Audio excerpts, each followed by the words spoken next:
अच्छा, एक लड़की ने का सवाल किया था मेरे से कि सर गर्ल्स को क्यों जाना चाहिए एयरफोर्स आर्मी नेवी में, हम जाएं या ना जाएं? एक बहुत बड़ा सवालिया निशान है। इस सवाल का मैं आज आपको जवाब देता हूँ। काफ़ी बच्चों के ज़हन में ये सवाल होता है कि गर्ल्स को फोर्सेस ज्वाइन करनी चाहिए या नहीं करनी चाहिए। सर गर्ल्स का काम रोटी पकाना, खाना पकाना है, घर के देखभाल है, यही है, ये करना चाहिए। बिल्कुल आप सही कह रहे हैं कि सारे काम लड़कियां करती हैं और इसे करना भी चाहिए और ये इनकी ड्यूटीज़ भी हैं, इसमें कोई हर्ज नहीं है, दूसरी राय नहीं है। लड़कियों को जॉब तक पहुँचाने के पीछे में क्यों लगा, ये पॉइंट मेरे से है। वजह यह है कि मैंने 2014-15 में जब लोगों की तैयारी करानी शुरू कराई और रेकमेंड करना शुरू किया तो मैं गर्ल्स को कम रेकमेंड करवाता था, कम को 2-3 को तैयारी करा दी, ज़्यादा को नहीं। फिर मेरे सामने कुछ केसेस इस तरह के आए जिसमें मैंने देखा कि अगर फादर को कुछ हो जाए तो भाई बहन की तालीम रुकवा देता है, भाई यूनिवर्सिटी की फ़ीस भी नहीं देता और भाई अच्छी जगह रिश्ता भी नहीं करता, जैसे सगा भाई है जो भी है। तो माँ बाप जब तक सर पे हैं वो करते हैं, उसके बाद नहीं करते। और वालिदैन भी जब तक अपनी बेटी की इज्जत करते हैं जब तक वो थोड़ी बहुत पढ़ रही होती है। जैसे ही वो पढ़ के फारिग होती है तो वो घर में बैठ जाती है तो वो कहीं ना कहीं रिश्तों की बरसात करना शुरू करते हैं। और जब वहाँ पर रिजेक्शन होनी शुरू होती है तो उसके सारे इल्ज़ामात अपनी बेटी पे डालना शुरू होते हैं कि तेरी पर्सनैलिटी सही नहीं है, तेरा कद सही नहीं है, तेरा रंग नहीं है, तेरा रूप नहीं है, काश तो कुछ बन जाती, ये देख उसकी होगी, तेरे लिए नहीं आ रहा। बच्ची के लिए उस टाइम लुकमा खाना घर में अजाब से कम नहीं होता। ये बहुत कड़वी बात बोल रहा हूँ मैं आपको, अजाब से कम नहीं होता उस लड़की के लिए जिसे रोज ना उसका बाप, हकीकत बता रहा हूँ, बाप ताने देता है उसकी माँ को कि तूने इसे क्या बनाया है, मैं तो रुल गया हूँ, क्या करना है इसका, हमने 4 सामान बना और दूसरे का रुखसत कर। और होता कैसे रिजल्ट, फिर के कोई लफंगा, नालायक, मस्टंडा, आवारागर्द बंदा उनके घर में टकर जाता है और बाप और माँ सर से उतारने के चक्कर में 2 साल के अंदर उसे उतार देते हैं। और ये सारा कुछ सिर्फ घर में किसी एक शख्स के साथ होता है। ज़हन में रखिएगा, चाहे वो बड़ा होगा चाहे छोटा होगा, किसी एक के साथ ये सब कुछ होगा, बाकियों के साथ ये चीज़ें नहीं होती। बाकी अपने फैसले खुद करना शुरू हो जाते हैं। कोई एक होता है जो सर को झुकाता है, माँ बाप के अदब में रहता है और अदब करना भी चाहिए, लेकिन वो कहीं ना कहीं पिस भी जाता है। तो जब मैंने ये सारा क्राइटेरिया देखा, सिनेरियो देखा, तो मुझे समझ आई कि अगर लड़की के पास जॉब होगी तो उसका सबसे बड़ा बेनिफिट क्या होगा। चाहे घर वाले सपोर्ट करें ना करें, चाहे भाई भाई सपोर्ट करें ना करें, चाहे इन फ्यूचर कोई और शख्स सपोर्ट करे ना करे, वो अपनी रोटी खुद कमा के खा लेगी। कल को उसे ये ताना नहीं कोई देगा कि मैंने तो ये रोटी नहीं देनी, मैं तो ये घर से निकाल दूंगा। अरे निकालता तो निकाल दे घर से, कमी है किसी चीज़ की, खुद कमा रहे हो, अपना घर में रह सकते हो। कल को अगर मुश्किल वक्त आ जाए और आ भी जाता है मुश्किल वक्त, तो आप वापस मुड़ के अपने घर की तरफ नहीं देखोगे, आप आगे की तरफ देखोगे। मैं इतनी स्ट्रांग हूँ कि मैं लेके चल सकती हूँ अपने आप को, मैं इतनी स्ट्रांग हूँ कि मैं अपने आप को सर्वाइव कर सकती हूँ। तो जब मैंने ये सारे सिनेरियो देखे हैं, फिर मैंने गर्ल्स को पुलिस में, आर्मी में, हर जगह भर्ती कराना शुरू कर दिया। और बहुत लोगों ने मुझे बड़ा बड़ा भी कहा कि इस्लाम में ये नहीं है, वो नहीं है, सब चीज़ें। तो जो इस्लाम के बारे में काफ़ी चीज़ें बोलते हैं, मैं उन्हें कहना चाहता हूँ कि सिर्फ एक चीज़ पढ़ लो आप। उमर फ़ारूक रज़ियल्लाहु के दौर में एक जंग के दौरान मर्द भाग गए थे तो औरतों ने तलवार उठा के जंग लड़ी थी। इससे बड़ी मिसाल मैं आपको कोई नहीं दे सकता। दूसरी मिसाल, उमर फ़ारूक रज़ियल्लाहु में जो वज़ीर थी, जो बाज़ार का विज़िट करती थी, वो एक लेडीज़ थी। और उमर फ़ारूक रज़ियल्लाहु के दौर में एक लेडीज़ थी जो उमर फ़ारूक रज़ियल्लाहु को मशवरा देती थी कि आप ये फ़ैसला ऐसे नहीं, ऐसे ऐसे करें, और वो उमर फ़ारूक रज़ियल्लाहु उसके मशवरे के बगैर फ़ैसला नहीं करते थे। इन लोगों ने पता नहीं क्या पढ़ा है और क्या कुछ ये लोग मार्केट में, सिर्फ सोशल मीडिया पे दीन के बारे में ये जो बोलते हैं कि 90% लड़कियाँ नलाई वो है, जाहिल हैं। तो मैं अक्सर मैं पूछता हूँ कि 90% में इनकी माँ बहनें भी होंगी जाहिल फिर।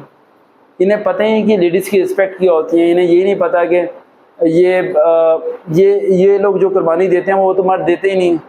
आप जितने लोग सुन रहे हैं बॉयज़, ठीक है, वो मुझे एक सवाल का जवाब दें।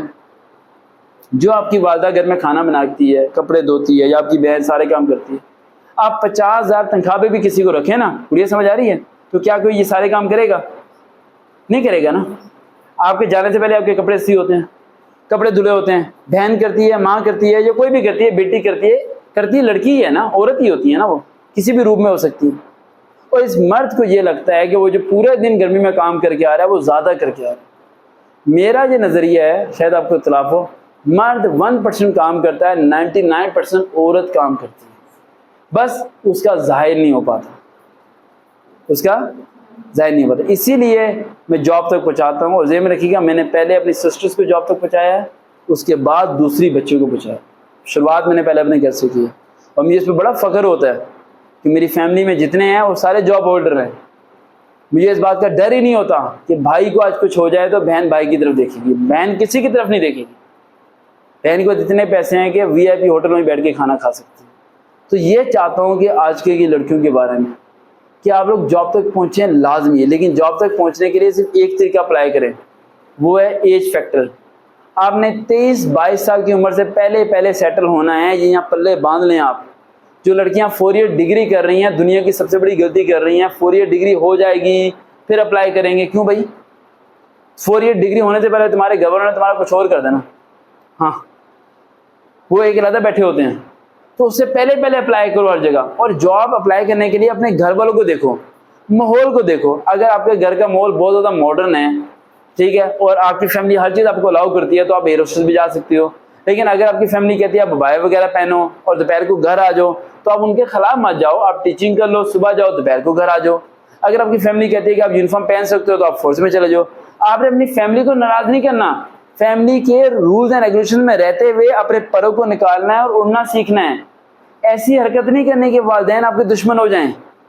समझ आ रही बेटा? वालिदैन को अपना दुश्मन नहीं बनाना, लेकिन अपने कदम भी बढ़ाते रहना है।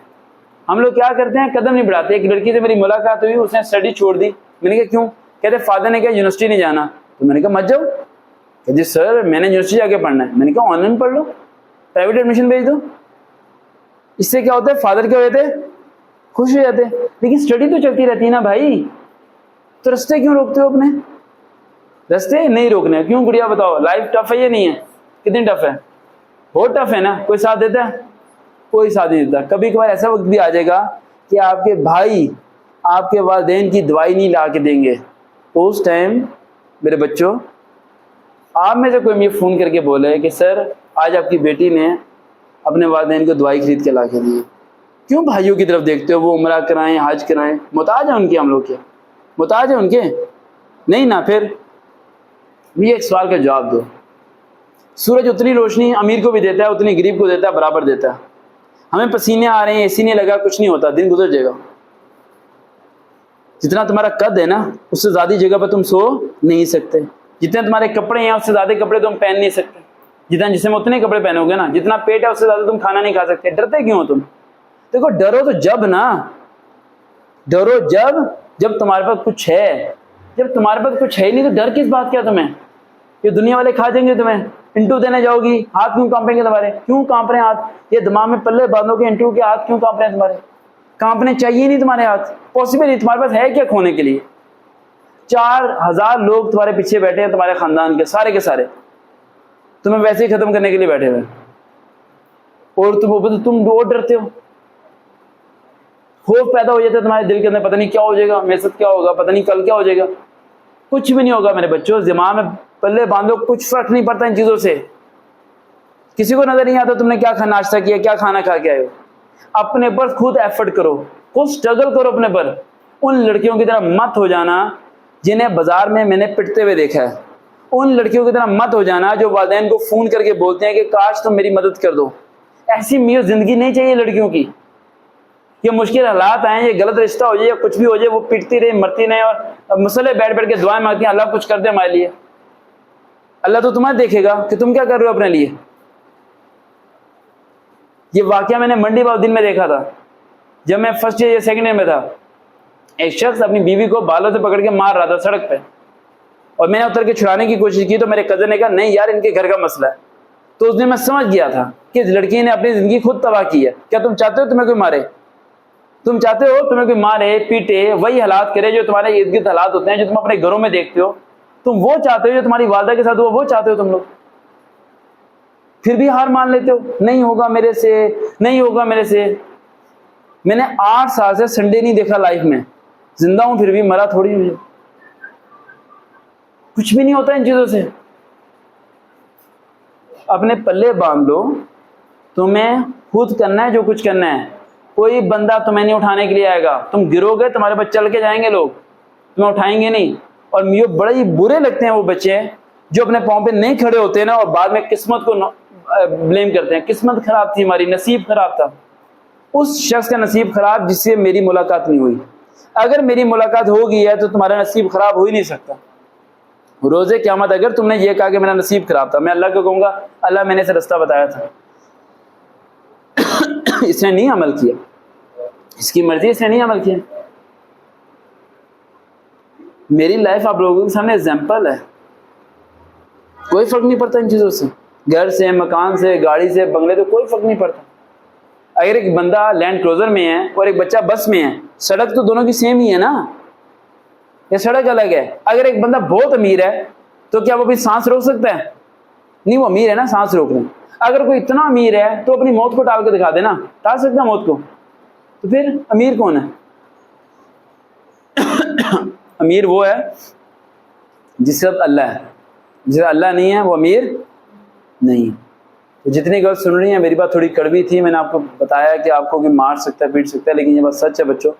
मेरे अलावा कोई आपको बताने के लिए नहीं आएगा। आपके इर्द गिर्द के जितने लोग हैं वो आपको सिर्फ किताबों में रखना चाहते हैं। मैं चाहता हूँ कि तुम 19 साल की उम्र में 50 साल का सोच रखो, तुम्हें पता हो कि मैंने कल का कदम कैसे उठाना। दोबारा मुलाकात होगी। अल्लाह हाफ़िज़।